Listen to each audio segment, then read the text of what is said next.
You will notice on this box that there is no lengthy documentary on the Mortis trilogy. Christian Taylor, who wrote the trilogy, and myself, we both firmly believe that we should really not answer directly a lot of the questions about Mortis. Who was the father? What does it mean now that Anakin's the chosen one and that he has a better understanding of that?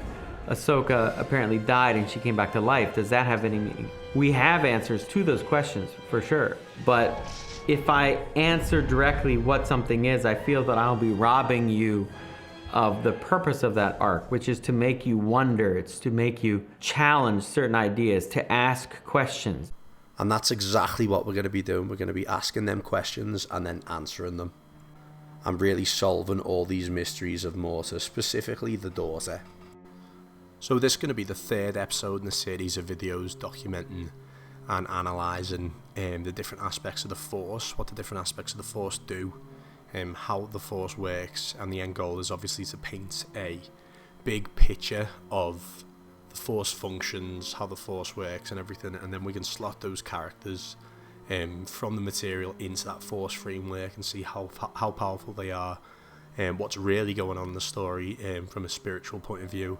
And a metaphysical point of view as well with the Force, cosmology and all that sort of stuff there. So in this episode we're going to be looking at Mortis and the anima side of the Force, living Force kind of area that we've already looked at. This time we're going to be looking at the daughter, who represents the anima, and it's a bit more complicated than that, so that we're going to get into it in full, get into the details of the daughter, how she works, how she connects to the anima, the living Force, what she represents in the Force model in general, and all that good stuff. So yeah, stick around for all that. So let's start briefly with Mortis. Okay, so Mortis is the Force turned into a place, so we can see how it works. Essentially, that's all Mortis is. So the family are not the source of the Force, they're Force wielders who personify its functions, so we can look at them in depth and detail and see all those Force functions, because that's what Filoni says. He says, and Christian Taylor, they say the whole point of this arc is to explore how the Force works, explore those Force mechanics. And all this stuff was written in direct collaboration with George. All of this Force stuff comes directly from George. There are many mysteries in Star Wars. There are many mysteries on the planet Mortis. I think George really started to delve back into the mythology that he created about the Force itself. So the daughter is the life current, the clarifying bright life current, and so that is essentially the anima. That is the anima, what we've talked about, your living current in the Force. So the daughter represents the anima, and the sun is the hungry storm current of the pneuma. So it's the negative, dark mindset. Pneuma is the mind. So that the sun represents the pneuma, and that's why the sun is falling to the dark side. When they say in the episodes, they imply he's the dark side, and sources say he's the dark side, but they also say he's falling to the dark side. And you think, what does that mean? It's because he's the pneuma. He's not inherently the dark side. He's the dark orientated pneuma, and the father is the balancing center, the Aperion, who keeps the two poles from tearing reality apart. And that's not headcanon. It's the arc itself frames it this way. It says the father keeps a fragile balance between the daughter, who allies with the light side, notice that, and the son, who drifts ever closer to the dark. The father keeps a fragile balance between his daughter, who allies with the light side, and the son, who drifts ever closer to the dark. So the daughter only allies with the light side, and the son drifts ever closer to the dark. They aren't inherently dark and light. They're the anima and the pneuma. And it says that only the chosen one can master both children at once. So what is the daughter exactly? She isn't just like a general goddess. She's the personification of the life current function that already lives inside you and that lives inside everyone. So compassion, clarity, healing, nurture, restraint, the urge to preserve and to protect what is living and true in everyone, essentially. And that's the selfless energy that shares instead of hoards, that mends instead of breaks, kind of thing. So Mortis externalizes that inner current. So it represents a concept in shamanism called the axis mundi, which mirrors your inner state in that sense. So Mortis externalizes that inner current, that inner self, that inner state. So Anakin can be tested by it, be tested by his inner state. That's the point of it. It amplifies his inner state, externalizes it, so he can be tested by it, so he can face himself, face what's within.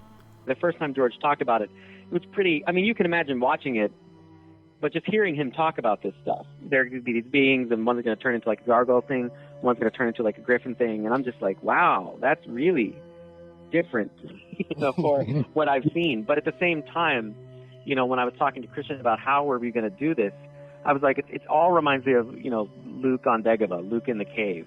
Luke when he's confronted with this apparition of Darth Vader even, that is obviously in some ways a projection of Luke, himself. So it does fit into the context of the Star Wars stories in that respect. It's just we spent a lot of time on it to develop, and to tell a rather unique story about Anakin Skywalker. And so that's why the daughter can shield and heal and all that sort of stuff, because she's the, when she brings Ahsoka back with her last bit of energy in Ghosts of Mortis, she's the pole of giving in the living force. She represents giving, the pole of giving. It's also why she can be dangerous if mistaken for the whole. So unchecked anima, so if mistaken for the father, so unchecked anima can curdle into passivity, denial and stasis, trying to freeze life in amber. And the daughter is a pole, not a totality. So without a center, she gets devoured by the sun. Without her, the sun devours everything else. So the father's job is to hold both hands at once. And Mortis shows that Anakin can do this too. That's the role of the Chosen One, to hold them both in place at once. And all that stuff also connects to, you can see that through the Jedi, how they're waiting for the Chosen One to come. They've grown complacent and they're just like sitting back and be like, oh, our saviour's going to come soon. And that's why the Chosen One is kind of a dangerous concept as well, the whole prophecy of it. I'm going to get into that in a separate video. I've talked about it briefly, how the Chosen One is a test for the Jedi. And so why can the Chosen One leash the daughter and the son at the same time? It's because Mortis is showing what he already is, the Axis Mundi in human form. The father recognizes that in him immediately. And he says Anakin represented the balance point of the Force. Actually, no, he doesn't say that. That's what Fact File says. So it says that Anakin represented the balance point of the Force, and was strong enough to replace the father. So neither child dominates. That's the point. So the episode even says the quiet part out loud. It says, Obi-Wan says to Anakin, the planet is the Force. It is the Force. The planet is the Force. Use it. Anakin! The planet is the Force. Use it. In other words, if he can do it on Mortis, the Force as a place, he can do it anywhere, because the wiring is in him, not in the room, because it's a amplification of his inner state, right? And the official summaries back the mapping. It doesn't really leave any wiggle room for any arguments, with all these misinterpretations surrounding Mortis. It says, with the father as the point of balance, the daughter and the son represented the light and dark sides of the Force respectively. Now, we know that's not true as a whole, right? They're not necessarily just the light and dark side. We've just been over that. But they are the light and dark sides within Anakin. And remember, Filoni says that the Mortis arc is not only just about exploring the nature of the Force, it's exploring both the nature of the Force and the nature of the Chosen One. And those two things are synonymous. They explored the nature of the Force through the Chosen One. Filoni says, quote, the prophecy of the Chosen One was touched on in the films, but never like this, we're going to look at what it means for Anakin and the galaxy. And we're going to look at what it means for Anakin and the galaxy. So that's the key there. And he says we want to give it that proper connection to the larger saga. And this is exactly where Lucas's and Viger's frameworks and Force frameworks meet. Because the Force is one field with two visible hands, light and dark. And they aren't weather that happens to you. They're how you use the current that flows through you. Their stances, their positions in the current. That's what light and dark side are. And Viger, obviously the whole thing with Viger and the New Jedi Order is this whole concept here, and it's also shown in Mortis and the Yoda arc. So Mortis stages that truth that the daughter and son are reflections of your life force split into poles. You don't fetch light from outside. You don't do that. You allow the anima in you to lead. You don't get dark sprayed on you. Like, it doesn't come from, it's not external. You let the pneuma in you rule. You let the mind, that sun part of you, rule the pneuma. And the Father is the self that can hold both without collapsing into either. And that's why Fact says, it was clear to Qui-Gon Jinn that Anakin himself represented the balance between the light and dark. And of course the balance is what Viger was teaching Jason to reach. Although Jason reaches balance, he doesn't represent balance itself. So he surrenders to a higher power of balance. He doesn't define what balance is. But balance, of course, it's shown exactly in the novel title that Jason does this in. It's the unifying force, which of course is the cosmic force, the unifying balance. And that's the Father, and that's the chosen one. They are the Aperion, whereas the daughter is the anima. And so what about the Nightsisters? Because, of course, they draw from the power of the spirits directly. So doesn't their magic make the light or dark feel external? So Nightsister magic is outside in power. So like fetishes, ichor, spirit realm, bargains, all that sort of stuff. Or like effigy and witchcraft kind of, and how that plays into religion, it also plays into Star Wars in the same way. So what we've called context engines, so the world and the whole engine of the Force that goes through it, and how people feed off that and sustain themselves on that. So the context engine, so Book of Sith frames the cosmology, and of course the Nightsisters see them how in like the beast forms. So you've got the gargoyle and the griffin, and that's how the Nightsisters kind of see them. So you've got the winged goddess and the Fanged God as air spirits. That's what they're called, air spirits or spirits, however you fucking want to say it. Air spirits of light and dark in the spirit realm. So mythic faces of the same poles that Mortis personifies, but in the spirit realm. And it looks external because the Nightsisters specialise in ritual plumbing, essentially. So they tap into that kind of context engine I was talking about. So tapping that current through places, tools, and pacts and rituals and stuff. But Jedi, and uniquely Anakin, work inside out through the midi-chlorian interface, the port between the living and cosmic force. So that's why their power is fully portable, doesn't rely entirely on that context engine. So the Jedi path spells out the loop pretty cleanly, that life generates the living force. The unifying cosmic force speaks back through the midichlorians, the biological interface that every being has. So that's how Anakin is connected to everything, through that MIDI interface at the surface level of the Force, the scaffold, and so yeah, of course the Nightsisters are, or at least Talzin is, because it gets a bit foggy with Nightsisters all over the Star Wars universe. They kind of, some of them work a bit differently, but they're cosmic entities for the most part, so that's why it's a little bit different with them, because they're tapped directly into that spirit realm through the cosmic Aperion route. It's different. So put all this together, and the daughters role is clear. She's the anima pole of the living current. Mercy, healing, clarity, self-gift. Her functions, they're the classic light side verbs, right? So protect, reveal, soothe, align, give life kind of thing. So her limits are baked in. She's not the whole force. Without a governing Aperion, the father of Mortis, or Anakin, the Axis, pure perversion calcifies, and she becomes prey to the sun's change at any cost. But with the censor in place, anima and pneuma can both be held. So one hand giving, one hand cutting. So life can grow and endure.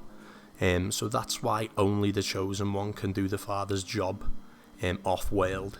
He can hold the daughter's hand without amputating the son's, essentially, and hold the son's without smothering the daughters, if that makes sense. So in story terms, that's the whole 6-film metaphor Filoni and Christian Taylor talked about.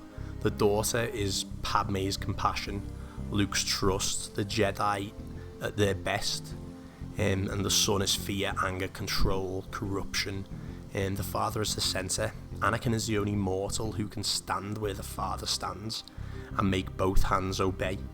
So when you think of the daughter, don't picture a distant angel sprinkling light from above.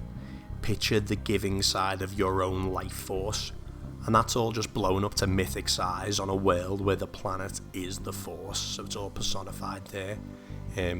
So it can really explain stuff that way, and so that's the point of Mortis. But they don't want to reveal all of the secrets of Mortis. They leave these exact details for us to figure out. So that's what we're doing in this series, not just Mortis, but the whole force, which Mortis explains the whole force in a way. So a lot of these videos are going to link into Mortis, but it's really interesting, the force as a whole, the whole picture and framework we're building here. It really changes how you view Star Wars. And as I said at the beginning, it makes you look at it from a more spiritual side and see how what's really going on there from a writer's point of view, the themes that they're conveying there and stuff. So the father's always kept a fragile balance, right? But by the time we hit the prequels and season 3, what season 3 shows us, we're watching what an imbalance looks like when the father's grip completely slips. The children have grown outside of his hold, and unchecked poles behave like cancers on the Force. So the son's predation accelerates, and the daughter's preservation curdles into stasis, and Mortis itself starts tearing at the seams. So the arc spells it out. The father's whole role is to keep a fragile balance between the daughter allied to the light and the son sliding to the dark, ever sliding to the dark, it says. So he's been constantly going to the dark. So it's been an imbalance has been constantly growing. So everything's constantly been moving towards this since the beginning of time, basically. And only the Chosen One can seize both currents at once. So when that sensor fails, he needs to step in and do that. So each pole kind of metastasizes in cancer terms and tries to rule alone. So you can map that directly onto the Republic era, as the unifying force era commentary observes. The Jedi's humility erodes into certainty, a light side pole swollen into self-confidence, and the Order's righteousness or rightness hardens into an institution that can't feel the field. It can't feel the shift under its feet. And the films and the Yoda arc and the Force Planet, Mortis, all that, you hear the diagnosis in plain words and see it in practice. The Jedi are too sure of themselves, and you can see this through Yoda. They're blind to the living current in front of them, right in front of their eyes. The Force literally has to drag Yoda through visions to strip away the Order's illusions and to teach him what it means to listen again. And that arc with Yoda, what Yoda goes through, is this exact same spiritual arc that Jason goes through in Unifying Force with Vizier. Obviously it happens differently, but it's the same goal, the same things happen, and strip illusion So the point isn't more light equals automatic good. It's the power without a center. Even light power goes ununifying. It grows beyond oneness, beyond the Father, beyond the unifying layer, and it all starts to fracture the song of the living force.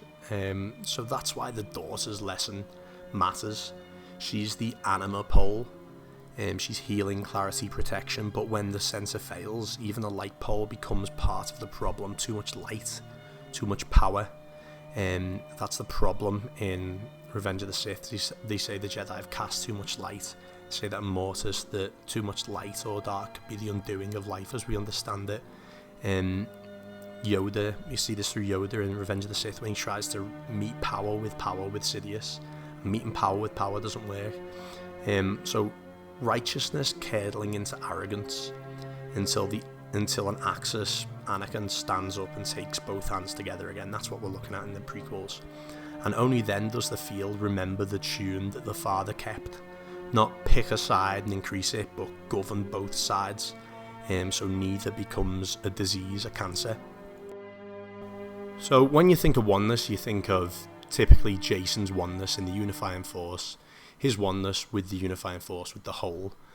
So you think Jason's enlightenment and all his sort of his mental teachings and everything he had to do to go through to get to that oneness. And they're describing a right-sized fusion of awareness and will with the whole field, a sort of surrender to the whole field. And the prequel era shows what happens when that growth outruns the center. So in Season 3, the Father's grip slips. The children overgrow their lanes like cancers, like outgrowths. And Mortis starts to tear. So a daughter allied entirely to the light curdles into stasis. A son sliding into the dark accelerates predation. The exact picture of this extreme imbalance when the Hyperion, the balancing center, isn't holding both poles together. So that maps straight to the Republic's Jedi. So the Old Republic, as it's referred to in the New Jedi Order and stuff. So a tradition attuned to the living force, destiny, the big picture essentially, but so confident in its mastery that humility gives way to certainty.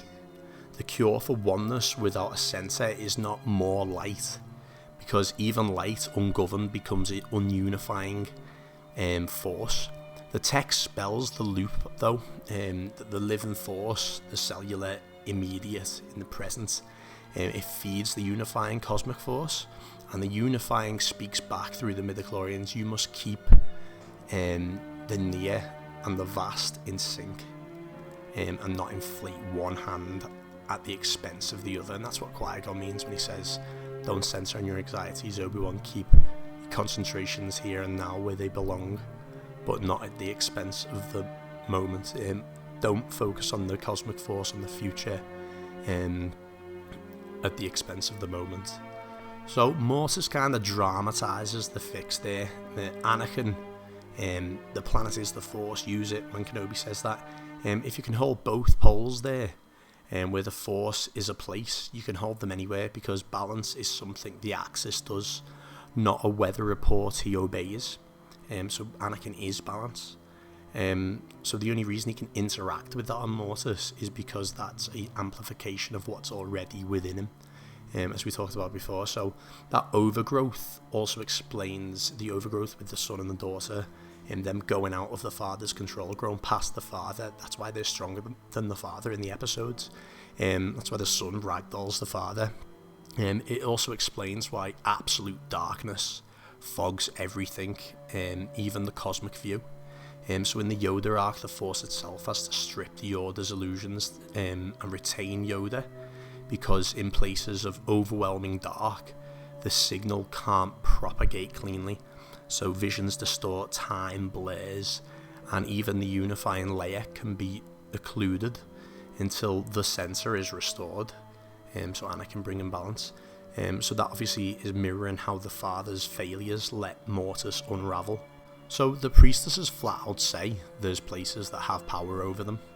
There's places where they have no control, and that's a place of absolute darkness. And that's, of course, what the galaxy becomes later in the original trilogy, when the Force ghosts can't manifest. They can't help Luke, because Force ghosts are just the Force priestesses. They say, like us, you will learn to manifest your consciousness after the death. So they're just Force ghosts, and Force ghosts don't have power in places of absolute darkness, which is why the Force ghosts can't interfere and help Luke, and which is why the Return of the Jedi script gets into it.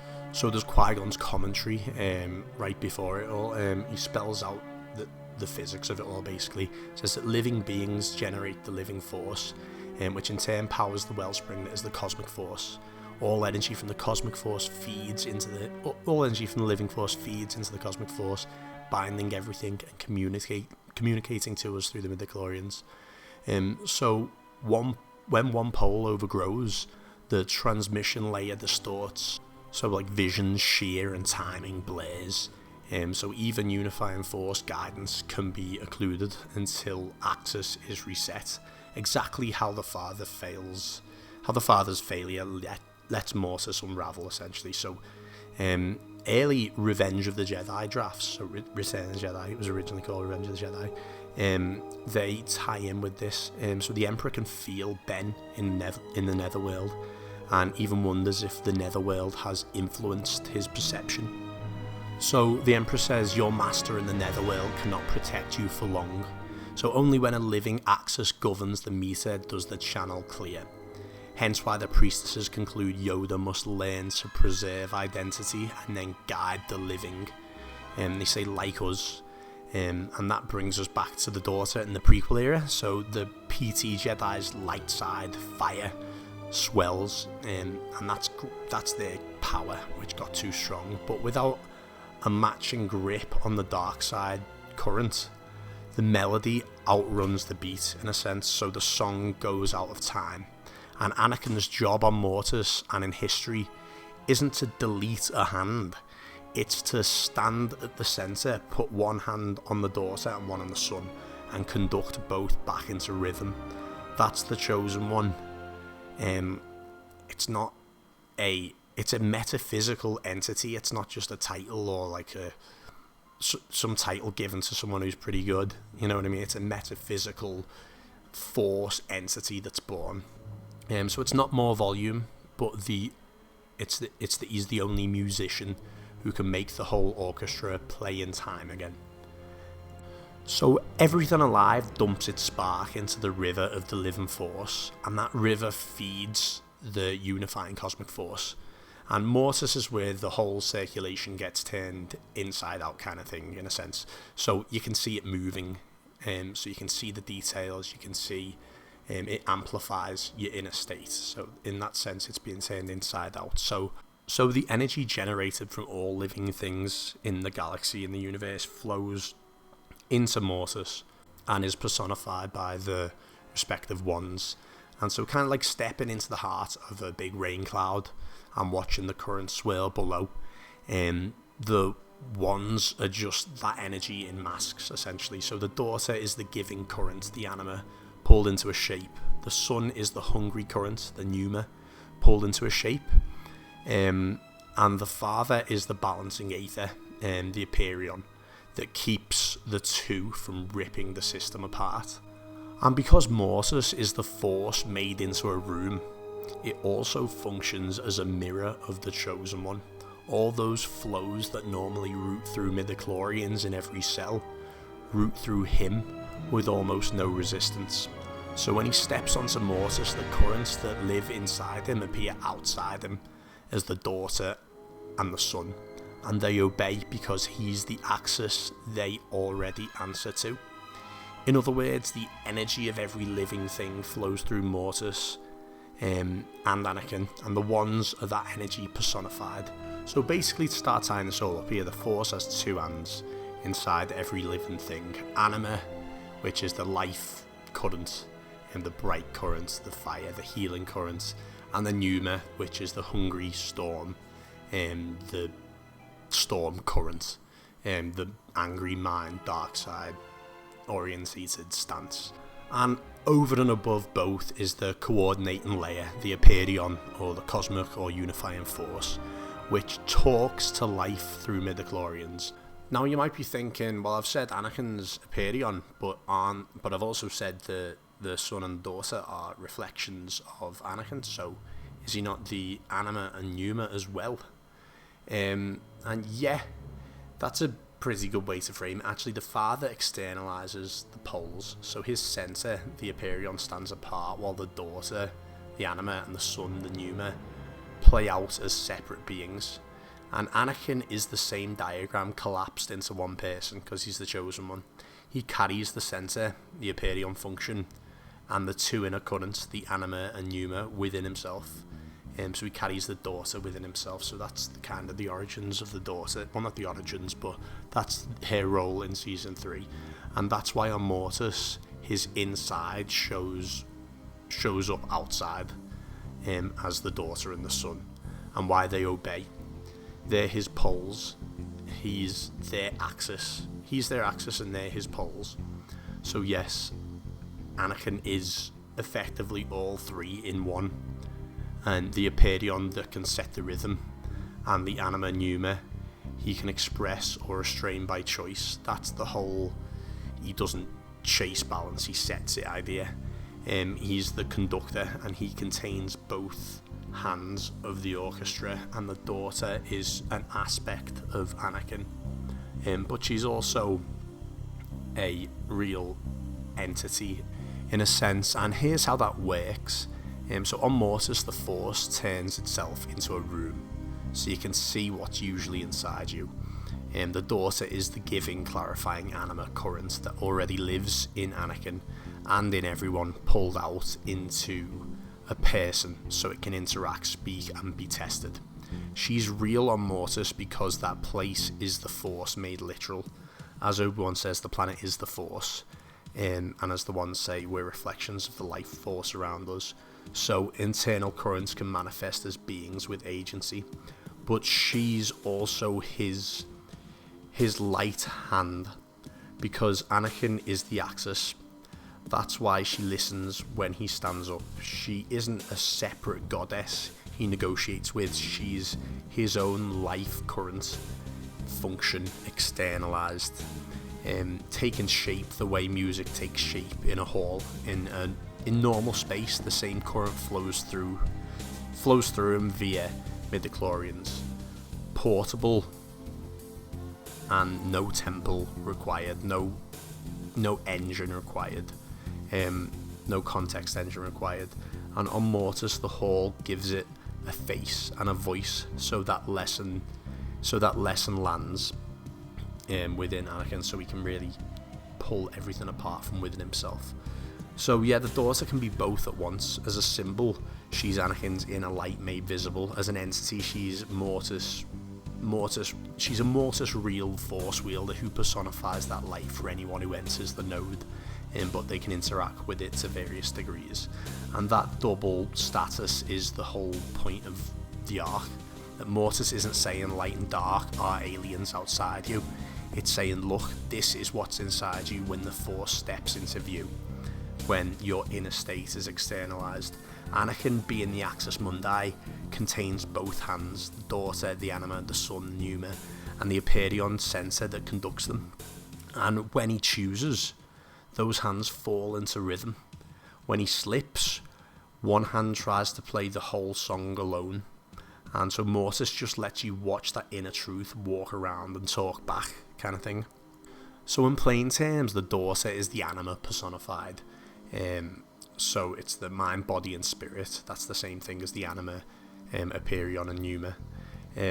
So when she moves, you're seeing compassion become a force, barriers raised instead of broken, wounds knit instead of widened, truth brought to light so things can align again. Because she's a pole, not the whole field.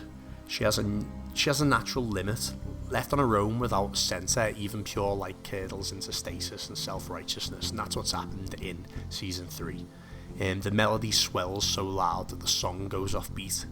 That's why she needs an axis to hold time, and that's where Anakin comes in. He isn't borrowing her power, He's the human conductor built to set both hands of the Force, anima and pneuma, into rhythm. And the daughter obeys him because she's the inside of him, projected outwards. When the Axis chooses to give, her current floods cleanly. When the Axis constrains her, it's to keep, preserve and protect from freezing life in amber, if that makes sense. So tie that back to the real world of Star Wars, in the real galaxy. So no templates, no choirs, and you get her everyday footprint.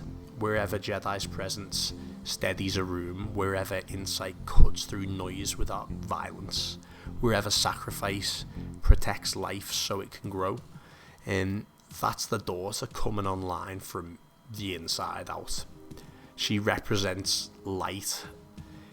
She represents what light really is in Lucas's and Vajer's frame. Not whether that... she's not light in itself, but she represents what light is. The living force anima flow undisturbed by the pneuma. And she's at homeostasis when an Hyperion center, like Anakin, stands up in the center and keeps her in time with her brother, so the whole song can play.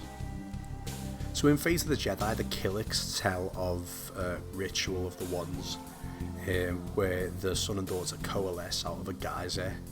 There's the father, and the steam manifests into two pools that the gargoyle and the griffin drink out of.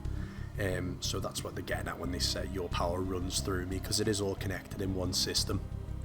And so the pools that they drink from are the steam, kind of like steam out the geyser, kind of like drips down the walls and creates these pools, and that is the font of power and the pool of knowledge.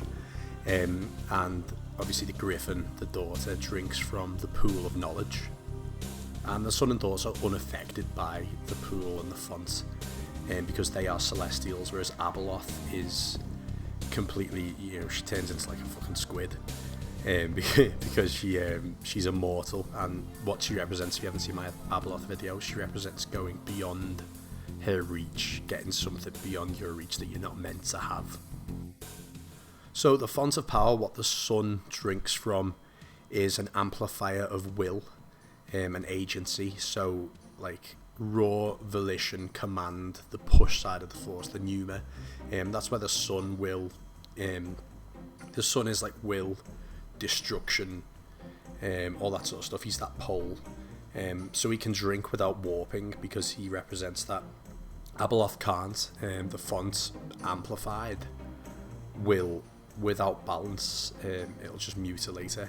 And the pool of knowledge, which the daughter bathes in, and I will get into the pool and the font separately in a different video because I want to go fully in depth in it, but briefly, so the pool of knowledge is an amplifier of gnosis and foresight, so answers without transformation. It floods the seer, the person who sees, in shamanistic terms, with knowing, but not necessarily with wisdom or surrender. The daughter is compassion order, and she can swim without distortion, where again Abeloth can't. And Suresu Talon, how do you fucking say that as well? Fucking hell. He just fucking becomes a squid as well, doesn't he? So how does all that relate to Mortis and the Force planet? So Mortis is Axis Mundi that integrates the three, the son, the daughter and the father. And the font and pool are not another Mortis. They're specialised taps built for entities already functioning at that level, on a celestial level. So what I mean by that is the daughter is part of the system. She's the river that flows through the basin that's the father, kind of thing. And the sun is the dam that floods the river, as the pneuma. So the specialised taps built for the entities, and they're used separately.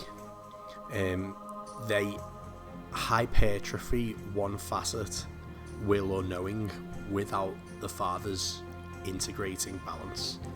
So the pool of knowledge is mind, gnosis, which is basically knowledge of spiritual mysteries. And that touches Hyperion's clarity, but without the father's surrender. It remains it remains knowledge without that surrender, without wisdom. So the font amplifies will and agency, the pneuma, and the pool amplifies gnosis and foresight. And the wands can touch them safely because they are held by the Father's Aperion.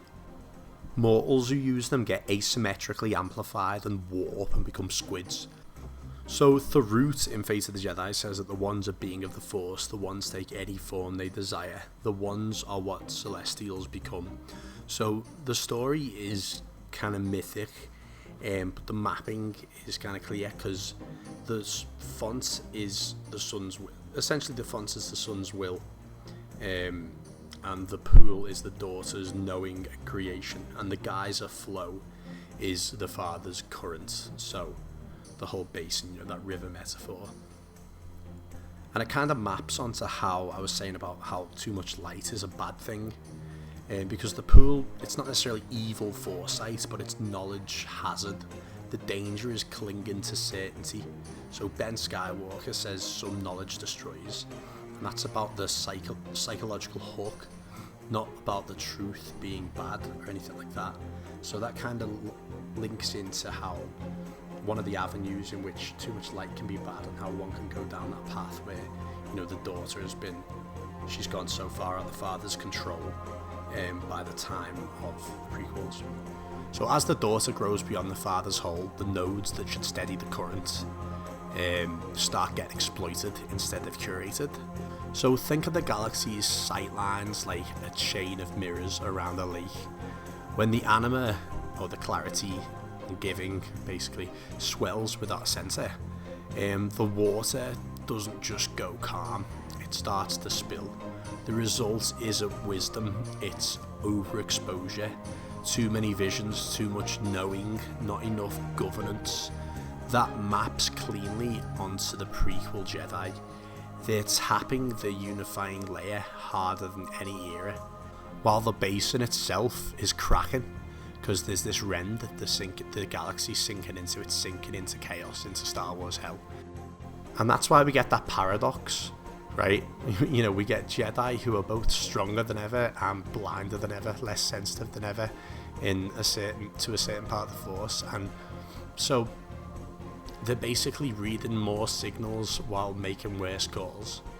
So it's not that they have too much light in a moral sense, they have too much uncensored clarity. So a swollen daughter without a matching grip on the sun, for example, that's what it is. And that's why their foresight skews to arrogance and fixation. So it's like prophecies held in their mind like equations, and archives treated as absolutes, and their rules and code treated above the will of the Force. So the center, the Aperion, holds the daughter's mirror still, and the sun's storm in time. And in the prequels, the mirror keeps widening until it fractures, and the storm rushes through the gaps, essentially. Or rather, the galaxy sinks through the gaps. And Sidious is a rend in himself, but also walks the cracked nodes. So by doing that, he's turning the spill into a current he can steer. The cure isn't more light or less dark, it's exactly what the Chosen One is built to do. Stand in the middle, take both hands, and set the meter. Take all of the Force's energies by force, and balance them by force. So the galaxy's sight and strength stop bleeding into chaos and start answering to a single axis again.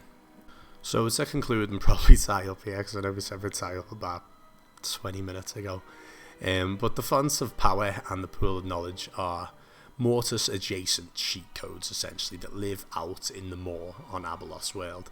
They're not the Force itself, they're amplifiers built around two specific functions of the Force, and that's raw will strength, that's the font, and the second is sight, gnosis, knowledge, second sight. So the font and pool can amplify what you already are, but they don't make you the Axis Mundi. Mortis already told us what that looks like. The father, daughter, son are personifications of the Force's three voices, if you will, and Anakin is the being whose interface with those voices has almost no resistance.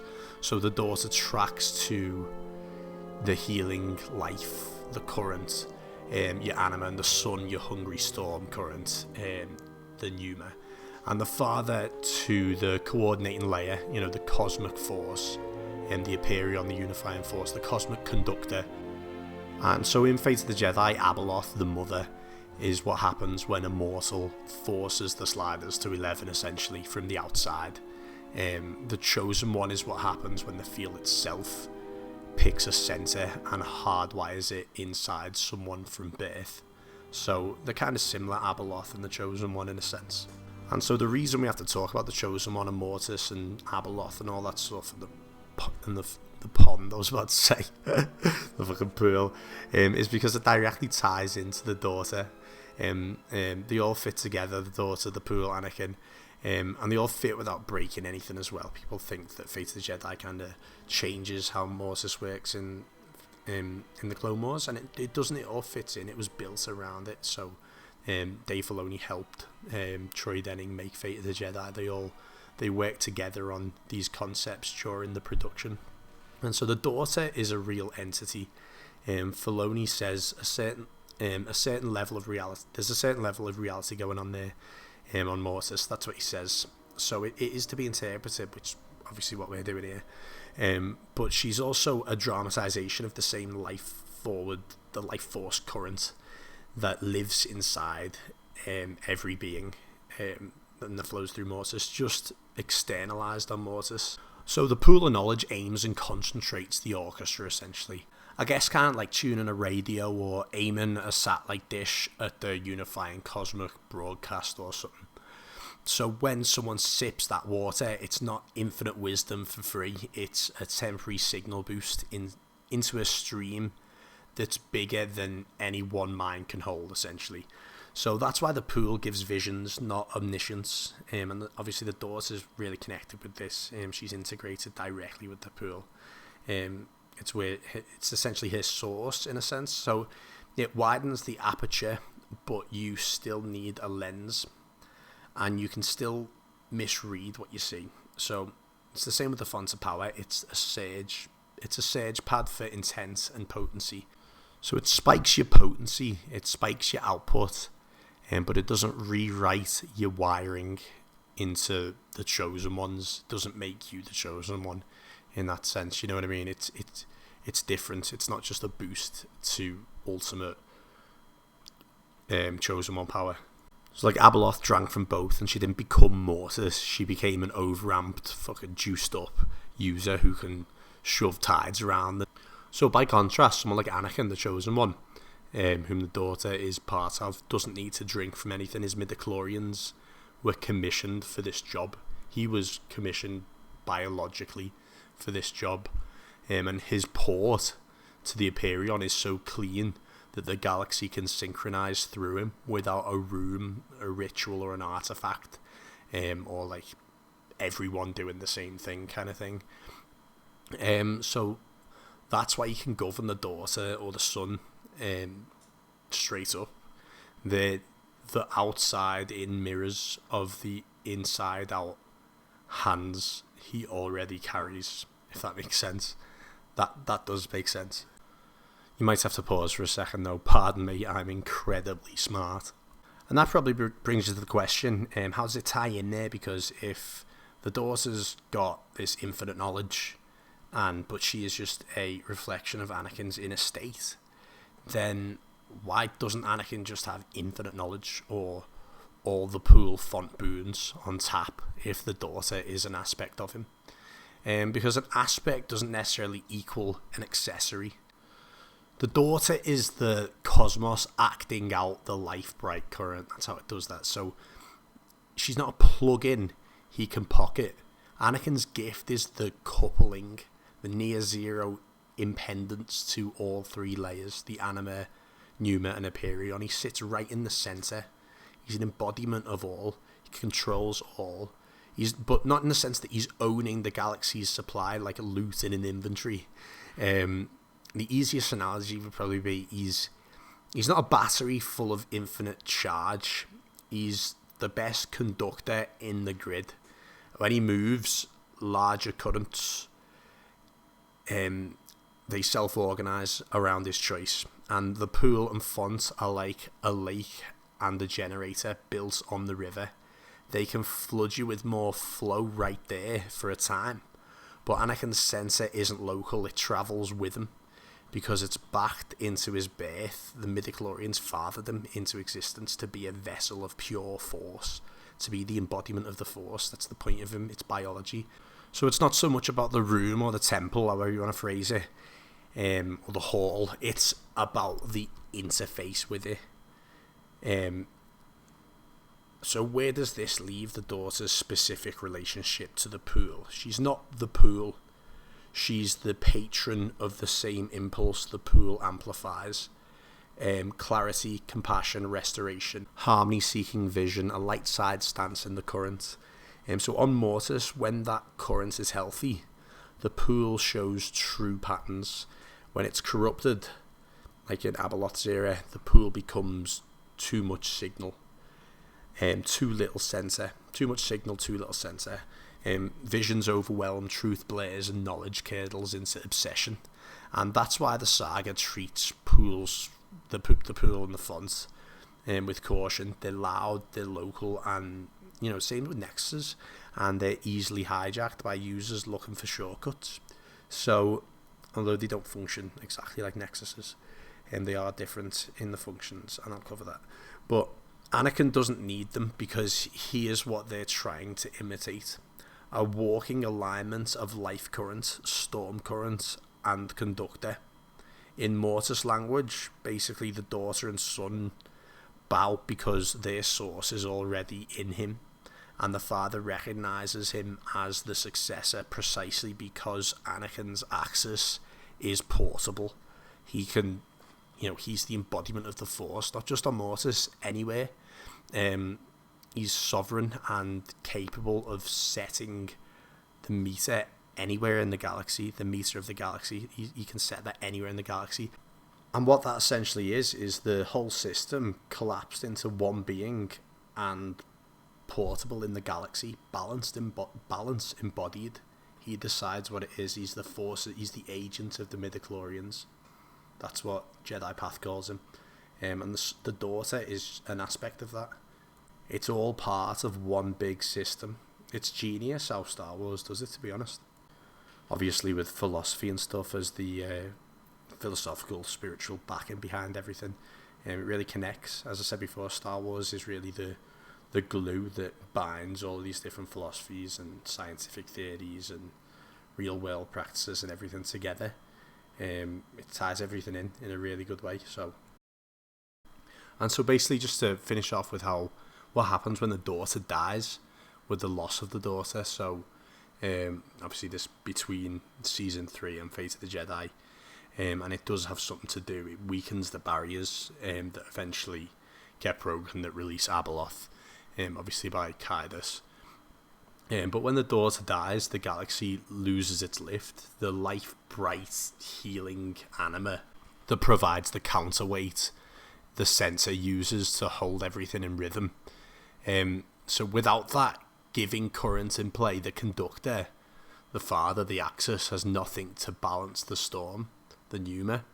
The melody drops out, the beat dominates, and the field skews hard towards control and decay. And that's why the original trilogy feels cold and mechanical. The living force feels distant. Institutions ossify, and the Empire's answer to missing melody is machinery. They replace the living force with machinery, which is living. It's not living, it's dead. So you've got the Death Star and assembly lines, like instead of living connections, you've got mechanical shit, and it's mirrored in Anakin because the daughter is an aspect of him, right? And when he falls and becomes a machine, compassion and clarity are literally sealed inside armor, and the storm inside him sets the tone. It's said that he governs the storm. His choices govern the storm. So he falls and becomes a machine, and that is a reflection of how the galaxy is dead as well, because Anakin is dead, and obviously Anakin is the chosen one. So with anima absent at the center, everyone reads as weaker and slower. Because when the daughter, the living, healing current, the anima, drops out, the living force at the center goes quiet. So the cosmic unifying layer can still be pushed and schemed through, like Sidious and Vader. But it isn't fed right. The melody that keeps beings connected is just gone. Clear-sighted, everything that keeps people clear-sighted and quick to respond is missing. So the whole field tilts towards control, decay, and long game manipulation in the cosmic. And that's why the dark side feels stronger in the OT, but the characters feel weaker. The sun is stronger. The dark side is stronger, but the sun is weaker when the daughter dies.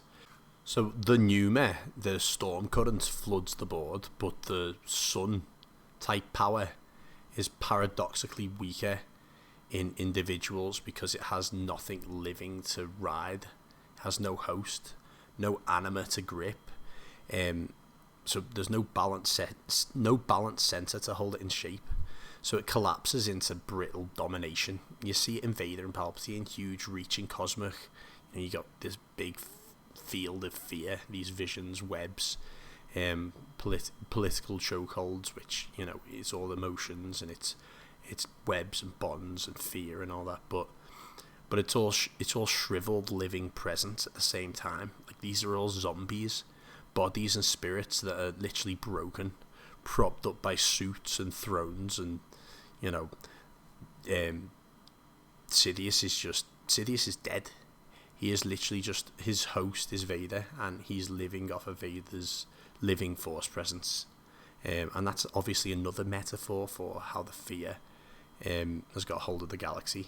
Fear, the dark side, has got hold of the chosen one. So they can twist fate, but they can't heal or renew. They move pieces, but they don't give life.